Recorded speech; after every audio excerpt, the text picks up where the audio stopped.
Hey everybody, Joseph Rothschild here, aka Mono Blue Tron, back again with another episode of 10-Minute Testing. So, I got a lot of requests to check out a very interesting set of cards, one of Konami's 10,000 lolly waifu archetypes, Aromages. Now, it was actually a giant struggle to get these train wrecks to be playable, but by combining them with a small Predaplant engine along with some invoked spells, I think we may have accidentally landed on something that's fun, playable, and maybe even pretty strong. So here's the list. Now this is a pile of jank, not the structured good decks we were playing Tuesday. Now as always, I will give you an overview of the archetypes, a discussion of what I hope the deck can do, and as always, the card by card. Firstly, Aromages are a neat plant archetype with a very unfortunate story. They're a series of monsters from basically almost every attribute that have both a continuous effect that applies when you have more life points than your opponent, and a triggered effect that fires when you gain life. Now, as cool as this concept is, it unfortunately can't be too strong. If it was, the archetype would start out okay and only get better as you snowball a lead, so unfortunately, almost every one of them is unplayable. They're hampered by the fact that their abilities are often contingent on there being face-up monsters on your opponent's side of the field, their mandatoriness, and by the fact they really care about normal summoning.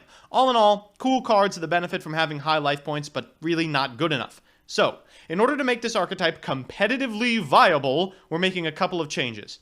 First, we're attempting to take advantage of their varied typing by playing the Invoked toolbox, which even without an Aromage in grave, Invocation is actually a sweet way to get Angelica into the graveyard, something that usually takes a long time to set up and a lot of damage to do.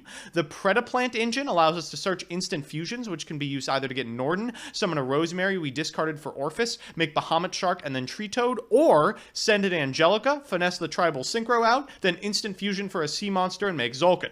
Both of them let us make a rank 3 at the end of the play, and Fortune Tune is actually a great option for triggering our effects. So, that's what we're working with. It's a lot of involved combos that depend almost entirely on what we draw. Think of it like DDD, but instead of summoning a bunch of bad 8-star guys, we're making a bunch of 8-year-olds with no attack. So, time for the card by card. This is going to be pretty important this time, so pay attention. Let's start with our Aromages. First, we have 3 copies of Rosemary. Rosemary's continuous effect while you have more life points, which I'm going to call the snowball effect from now on, is to give your plants piercing, and its life gain effect is to change a face-up monster's battle position. Now, unfortunately, this is not optional, so if it triggers in standby phase because of Fortune Tune, you might find yourself with, I don't know, a defense position Markbot. Next is Kanago, which we're only playing 2 of because she's good, but not great. Her snowball effect makes your opponent's monsters lose 500 attack, and her life gain effect bounces a spell or trap your opponent controls. After that is 3 Jasmine, whose snowball effect lets you double summon plants, which is sweet, and whose life gain effect draws you a card, which is sweeter. Finally, we have 3 copies of Angelica, who is completely different than the rest of them because she's called Aromaseraphie, not Aromage. She has 2 effects. First, you can discard her at spell speed 2 to target an Aromage in your graveyard and gain life points equal to its attack, which is great for triggering life gain effects on your opponent's turn. And she can special herself from graveyard once if you have an Aroma monster. Also, she's a tuner, so great for extending synchro plays. We're not playing the Fire Aromage because it needs a tribute, and there's no way in hell that's going to happen. We could get it off Lone Fire, but I can't imagine a world in which doing that is better than getting Orpheus Scorpio. Next, we have Aleister, who really needs no introduction. I mean, he's searchable off of the field spell. He adds an invocation. Also, he's honest, apparently. I mean, Jesus Christ. Next is the Predaplants. 3 copies of Orpheus Scorpio and 2 Darling Cobra because I can't trust myself not to draw one. Rounding out our monsters is 3 copies of Lone Fire Blossom, which is both our fire option for Purgatrio and our searcher for, I mean, well, everything, really. Spells, we have 3 copies of Aroma Garden, which, if you have an Aroma monster, lets you activate an effect, give all your Aroma monsters 500 more attack, and gain you 500 life points. It's very good. Also, it gives you 1,000 life points whenever your weak-ass Aromas die, so we're really going to want to maximize our chances of seeing this. I'm also playing a Magical Meltdown that we can find with our 3 Terraforming, since after we've done our little summoning play, we don't actually need it. 2 copies of Instant Fusion we can find off of the Darling Cobras, 3 Invocations to find off our A-listers, and the traps. We have 3 Dried Winds and 3 Humid Winds. Now, these are the Aromage specific traps, and like the little guys, they have 2 effects. Dried Winds will first lets you kill a face-up monster when you gain life points, and also if you are 3,000 attack up, you can pay the difference between your and your opponent's life points, then destroy a combined attack equal to the life points you paid. It's super silly. Humid Winds searches an Aromage for 1,000, and then when you're below your opponent's life points, which you usually are after you've activated this effect, you can gain 500 life points, so it combos with Dried Winds. Kind of interesting and intuitive. Finally, the extra, where space is gigatight. 1 copy of Merkaba, I don't know how to say this. 1 copy of Kukiatis. 1 Purgatrio, 1 Caliga, 1 Sea Monster of Thesis, 1 Norden, 1 Zolkin, 1 Crystal Wing, 1 Black Rose, 1 Rosemary, whose Snowball gives your plants 500 attack and defense, and whose life gain effect negates the effects of one of your opponent's face-up monsters, 1 Bahamut Shark, 1 Castel, 1 Grampulse, 1 Fortune Tune, and 1 Froggeroni. And with that, let's get into the games. So our first match is up against Go. I know it's not particularly a tier 1 threat, but it is a rank 4 spam deck, so maybe we'll have an interesting game. We've opened alright. We have a Lonefire Blossom, but we can't really get Orpheus Scorpio with it because we don't have another monster in our hand, so I figure I might as well do my best impression of Hero and make a Tree Toad. We'll Lonefire a couple of times, 1, 2, 3, and then go into the Aromage Rosemary. I'll fire off Aroma Garden just to gain some life points, and unfortunately I have to use that mandatory effect and switch her to defense mode. Afterwards, we're going to instant fusion for a Norden, getting back a Lonefire Blossom. I mean, it doesn't matter.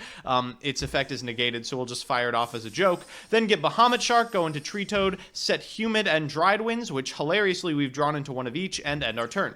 Our opponent is going to start off with an, what is this, Automata Paria? I guess that's their version of Invocation. I'll go ahead and steal that card because I can't imagine it's good for me to let it resolve. Afterwards, I'll return Tree Toad. He MSTs my field spell, which is pretty bad, then uses Summoner Monk's effect to summon Gogo Gigas. I figure I'll wait on flipping Humid and Dried until I see what he goes into, and unfortunately he goes into a guy who can't be destroyed. However, we can still get an Xyz material off him and make him basically useless. So we'll flip Humid Winds. Because we're lower, we'll gain 500, then we'll flip Dried Winds, which will see the gain and then, destroy 1 monster. So after that resolves, Dried Winds activates, targets this Silent Honor Arc and removes an Xyz material. He's going to set a Call of the Haunted and end his turn. At end step, I'm going to go ahead and add an Aromaseraphy Angelica to my hand and then untap. So we draw into an Aleister, which is one of the better draws in our deck. We'll start by sending Angelica to the grave to target Rosemary and gain us 1800 life points, firing off this Dried Winds. He's going to flip up a Call of the Haunted, and I'm like, well, that's actually fine. Now at the very least, we can use Dried Winds to destroy the Call creature. He's going to get the Gogo Gigas effect. I'm going to go ahead and activate Humid Winds, and then, of course, activate the other Humid Winds effect that gains us some life points. We're going to go ahead and get another copy of Angelica, just setting up for a synchro play, really, and then we'll destroy one of his 4-star monsters so he can't eventually go into another rank 4. We'll go ahead and normal summon Aleister. Aleister is going to get us the Invocation, and then we'll go into Merkaba, which is just incredible because we have this Angelica in our graveyard. We'll return Aleister to our hand and make a Tree Toad. Then let's start attacking. We'll go 100 into the Honor Arc and then 500 into the Honor Arc. We do get to destroy it and leave him with just a 4-star monster and nothing else, with the ability to activate Humid and Dried Winds at any point because taking 1,000 will put us under his life point total of 7,500. Make sure you're keeping track of those. Attacking with the Bahamut Shark would have put him too low for us to do that combo. He's going to go ahead and summon Gogo Giant. Targeting a Gogo Giant will negate that effect with Merkaba, and then he'll concede. Our second match is up against Lightsworn. I mean, I don't really pick the deck list here. I have no idea why they're playing 2 copies of Gene Warped Warwolf in the main, but we've opened pretty poorly, actually. No real way to get the Aroma stuff online. We have the Aroma Gardens, but really only the Seraphie. We can make a Merkaba, and maybe we can ride that card to victory. He's going to go first. Go ahead and normal summon this Raiden, use its effect, get nothing, soul charge a guy back, and go into a Rafflesia. That's okay, because we draw the Terraforming, which is going to allow him to not be able to respond to our fusion summon. So he's going to flip up this Swords of Revealing Light. We're going to Summoning Magic into a Merkaba, put the Aleister back in our hand, and start attacking. He pays 1,000. I'm like, all right, I'll play the bad wave motion cannon game. He's going to activate Solar Recharge, which of course we have to negate, and then end his turn. We have a way to make the Dark Invoked Beast, so I figure that's probably better than nothing. At the very least, it constrains his plays. Let's go ahead and get in once again. Thankfully, we don't have to discard this Aleister until he decides to negate or not. He's going to summon Gene Warped Warwolf and attack, and I'm like, well, I guess I have to trade with that. It doesn't particularly matter, but we draw Lonefire, which is great, so we'll use Lonefire's effect for Lonefire. Use Lonefire's effect for, we get Rafflesia. Okay, well, that was definitely foreseeable. We could have played around it better, but that's fine. Another trap hole out of his deck and another 1,000 life points off of his total. We do, of course, have a fire monster in grave now, so we can use this invocation for the card that can attack all monsters my opponent controls once each, and we draw into a Jasmine, which allows us to draw an additional card with this second Aroma Garden in our hand. We get a Terraforming, and we're going to flip this Eidolon Summoning Magic back to our deck and the Aleister back to our hand, so we have a bunch of negates for our Merkbah. Let's start attacking. We get 2 attacks off of this Purga Trio, which is nice, another 2,000 life points, and a 3rd attack off of the Merkbah. We will end our turn there. Our opponent's going to untap, draw Glow Up Bulb, flip up Trick Clown, and concede. So our third match is up against Eidolon Cyber Dragons? I don't know, that sounds pretty cool. I could get behind it. We've opened pretty well. We have an Instant Fusion, we have a Rosemary. At the very least, we can make a Toadally Awesome with this. But we also have the Terraforming and a Jasmine, so maybe we can do a little better. We're going to go ahead and start. Let's get an Aroma Garden and then summon Jasmine, draw a card, and get her effect activated. We draw an Orpheus Scorpio, so now we can go into a really sweet play, but he activates Max C. Now, unfortunately, this deck plays very poorly under Max C, so we'll go ahead and just give him 2 cards. I don't want to give him more than that. Let's add the Instant Fusion and go into Fortune Tune and end our turn. Instead of letting him draw like 6 cards for Toadally Awesome, he'll make a Galaxy Soldier, and I'm thinking, oh boy, this is bad. Using Repair Plan to get a Cyber Dragon for another Galaxy Soldier, then going into Cyber Dragon Nova, detaching for the Cyber Dragon, and going into CDI. And I'm thinking, can I beat CDI with this deck? He's going to go ahead and attach it and then start attacking. Thank God this can't be destroyed by battle till all its Xyz material are gone. So I'm figuring I have to bait out a negation. We're going to gain 500, and I figure probably Magical Meltdown would make him negate, so we'll activate it, and what do you know, he has Twin Twisters. So now we need another negation. We'll flip up this Instant Fusion. He negates it, and because the activation is negated, I'm actually able to use the second one to get a Norden to go into a Rosemary. So this gets us Bahamut Shark, which can attack over the CDI, and then in second main, make a Tree Toad. So we're sitting pretty. He has a dead card in his hand, but unfortunately he draws an Overload Fusion, and while I can negate this Cyber Repair Plant, I can't do jack shit about an Overload Fusion. So he's going to go ahead and fire that off for a Chimeratech Rampage Dragon, and then immediately go into a second Cyber Dragon Infinity. So I'm trying to think how I could possibly beat a second one. This Eidolon Summoning Magic might do something, but I just can't really activate 2 effects in one turn that deal with it. So he's going to go ahead and negate the effect that shuffles Orpheus Scorpio back in hilariously. We'll set this Rosemary and the Humid Winds. The Humid Winds, I'm hoping, will just bait out an activation. Maybe there's a world in which I get all the Xyz material off this guy. We'll go ahead and use that now to gain 500, and he negates it. So I do take 2,500 here. And then on my turn, I unfortunately am only able to draw Jasmine, which I know will not leave me alive, so I concede. So we're back with the deck. I have to admit this was an archetype that originally rubbed me a little bit the wrong way, mostly because I'm used to Aromages being an archetype that's very sort of stun-oriented, like Card of Demise, normal summon 1, set a bunch of floodgates, pass, and watching them do things like summon invoked monsters and make rank 4s was a little jarring at first. But honestly, I think there's a lot of power in this archetype, there's a lot of play in it, and it feels like a really good home for a lot of these Aromage cards.